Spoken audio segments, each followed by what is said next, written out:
আমরা মূল দল সমস্ত নেতা কর্মীরা ঐক্যবদ্ধ হয়ে মধুপুরের অডিটোরিয়ামে প্রার্থী ঘোষণা দিয়েছিলাম, তাদেরকে আহ্বান করেছিলাম আপনারা আমাদের সাথে থাকেন, আপনারা পাল্টা প্রার্থী দিয়েন না। তারা পাল্টি প্রার্থী দিয়ে কত অপপ্রচার, মিথ্যাচার, কুৎসা বলেছে, এত পচা পচা কথা বলেছে, সেগুলা মুখে আনতেও আমার লজ্জা হয়। সমস্ত শিষ্টাচার বহির্ভূত, ভদ্রতা বহির্ভূত। কোন ভদ্রলোকের যে উপজেলা চেয়ারম্যান হতে চায় তার মধ্যে এই ধরনের কথাবার্তা আসতে পারে, অস্বাভাবিক। এ কথাও বলেছে সবাই আড়াই হাত পাশের গুড়ি নিয়ে ইলেকশনের দিন নির্বাচনের কেন্দ্রে যাবে। নির্বাচন কেন্দ্রে যায় মানুষ গোপনে ভোট দেওয়ার জন্য, বাঁশের লাঠি নিয়ে না, তরবারি নিয়ে না। তাদের অন্তরে তাদের একজন সেবক, তাকে ভোট দেওয়ার জন্য, যাকে মনে করে যে সেবক হবে, যাকে মনে করে সে সত্যিকার একটা আদর্শ মানুষ, তাকে ভোট দেবে। ভোটের জন্য মানুষের নিজস্ব, একটা মানুষ অশিক্ষিত হতে পারে কিন্তু সে ভালো বুঝে তাকে তার ভোট দিতে হবে, এবং সেটি আপনারা সোলাপুরের মানুষ দেখিয়েছেন। চেষ্টা করি না, তাকে নিয়ে অহংকার করি, তাকে নিয়ে আমি গৌরব করি। এই গৌরব সোলাপুরীবাসী, এই গৌরব ফুলবাগচারাবাসী। 4 বার চেয়ারম্যান হওয়া এটি অত সহজ কথা নয়। বারবার আপনাদের আস্থা অর্জন করেছে।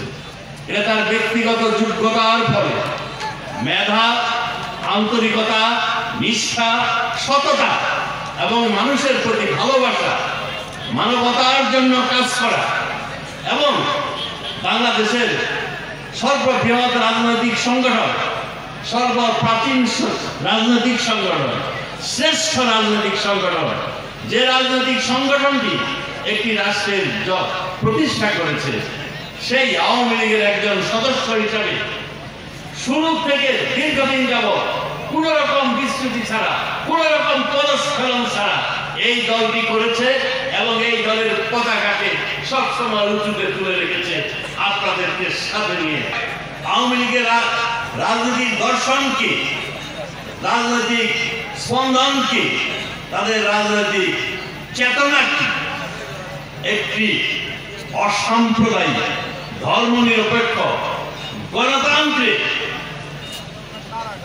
ন্যায় ও সমতার ভিত্তিতে সমাজ ব্যবস্থা, রাষ্ট্র ব্যবস্থা, গণতন্ত্রের ভিত্তিতে পরিচালিত দেশ এবং সমাজ ব্যবস্থা, এটি হলো আওয়ামী লীগের আদর্শ, আওয়ামী লীগের চেতনা। এই চেতনাকে বুকে ধারণ করে ইয়াকুব আলী দীর্ঘদিন আপনাদের সাথে রাজনীতি করেছে।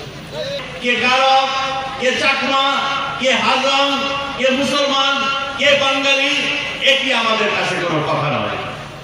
আমাদের কাছে বিষয় হলো মানবতা। আমরা সকলেই মানুষ, সকল মানুষের সমান অধিকার, অল আর বর্ন ইকুয়াল। সকল মানুষ জন্মগতভাবে সমান। সমাজের সকল স্তরে, স্কুল, কলেজ, চাকরিতে, ক্লাবে, বিভিন্ন জায়গায় সকল মানুষ যারা এই মাটিতে পদ্মা, মেঘনা, যমুনার পারে পারে এই অঞ্চলে যাদের জন্ম হয়েছে, যারা বাংলাদেশের নাগরিক, বাংলার আলো বাতাসে বড় হয়েছে, রূপসী বাংলায় যারা নিজেদেরকে বিকশিত করেছে, সেই দেশে যাদের জন্ম, সেই দেশের যারা নাগরিক, তার প্রত্যেকটা নাগরিকের, কারো, চাকমা, হাজর, সকল মানুষের সমান অধিকার, সমান যোগ্যতা যদি থাকে, এটি হলো আমাদের কথা। এই মাঠে দাঁড়িয়ে আমি বক্তৃতা করেছিলাম, এই মাঠে দাঁড়িয়ে আপনাদের ওয়াদা করেছিলাম, চলেন সোলাপুরবাসী, আমি জানি আপনারা একটা কলেজ চান, আপনাদের ছেলেমেয়েরা দূরে গিয়ে পড়তে পারে না, বিশেষ করে আদিবাসী ভাই বোনদের মেয়েরা, আমাদের বাঙালিদের মেয়েরা, তারা মুক্তাগাছা, মধুপুর যেতে পারে না পড়াশোনার জন্য, নিরাপত্তার কারণে, অর্থনৈতিক কারণে আমরা একটা কলেজ করি।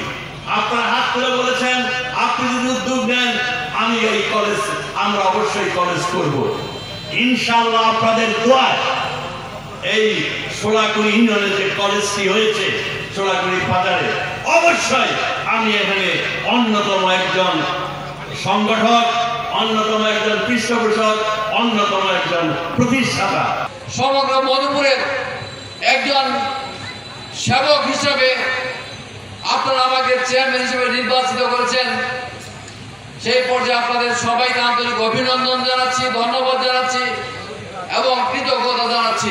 বিরুদ্ধে সৈনিক হিসেবে আপনারা যে দায়িত্ব পালন করেছেন সেই জন্য আমি আবার আপনাদের প্রতি কৃতজ্ঞতা জানিয়ে আপনারা যে মহান দায়িত্ব আমাকে দিয়েছেন সেই দায়িত্ব আমি আমাদের মাননীয় সংসদ সদস্য আমাদের প্রিয় নেতা ডক্টর মোহাম্মদ আব্দুর রাজ্জাক ওনার সহযোগিতা নিয়ে আমি মধুপুরের মানুষের সেবক হিসেবে সার্বিকভাবে সকল পর্যায়ে উন্নয়ন এবং শান্তি প্রতিষ্ঠা করতে পারি এই প্রত্যাশায় আপনাদের সকলের দোয়া প্রার্থনা করে আমি আমার বক্তব্য এখানে শেষ করছি।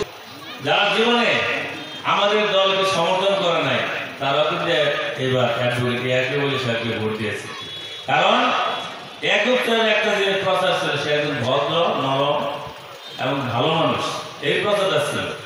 প্রায় বক্তৃতায় কিনা আমি বলেছি আবু খান সাহেব কোনোদিনই ভোটে নির্বাচিত জনপ্রতিনিধি অথবা কোনো প্রতিষ্ঠানের সভাপতি সম্পাদক পদে বিজয়ী হতে পারে না। আল্লাহ রাব্বুল আলামিন আমাদের কথা শুনেছে, আমি নিশ্চিত ছিলাম ইনশাআল্লাহ। আমি আমার নেতা ডক্টর রাজ্জাককে সবসময় বলেছি আমরা 30,000 ভোটে বিজয়ী হব, 30,000 ভোটের আমরা বেশি পাইতাম, কিন্তু শেষের 2-3টা রাত্রিতে ব্যাপক টাকা ছড়ানোর কারণে কিছু ভোট আমাদের হাতছাড়া হয়েছে।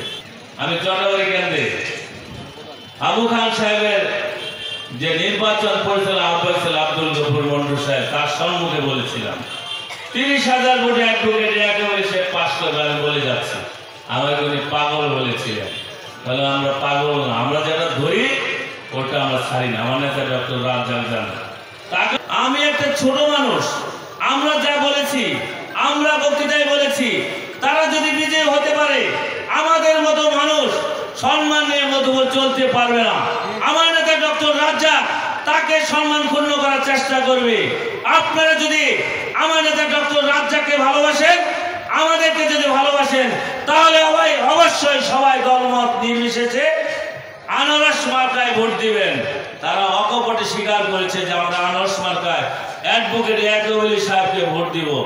প্রথম দিকে অবস্থা খারাপ থাকলেও শেষের দিকে তাদের অত্যাচারে, তাদের কথায় ভোটাররা কর্মী হয়ে গেছিল, কারণ কর্মীরাও ভোটাররাও বুঝতে পেরেছে যদি দোয়াত কলম পাস করে তাহলে আমরা বাড়িতে থাকতে পারবো না।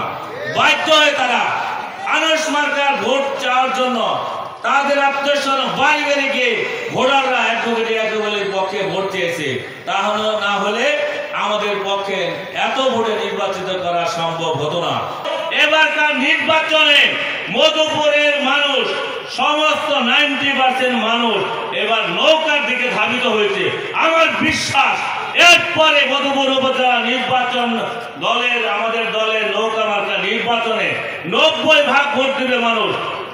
পূর্বের নেতৃত্বে জনগণের কাছে কোনো আসে নাই, তারা নেতৃত্ব দিয়েছে, তারা ধমক দিয়েছে, তারা লুটতরাজ করেছে, তারা টাকা কামাই করেছে। আমাদের ভিতরে এরকম কোনো নেতা নাই একটা টাকা জনগণকে ঘুষ দেবে। যদি কেউ কোনো বাটপাড়ি টাউরি করে আমরা তা বরদাস্ত করব না। আপনারা যে কোনো জায়গায়, যে কোনো সময়, যে কোনো সমস্যার জন্য আমাদের কাছে আসবেন। আমরা যদি না পারি আমাদের নেতা ডক্টর রাজ্জাকের মাধ্যমে সমস্ত সমস্যা আমরা সমাধান করব ইনশাআল্লাহ।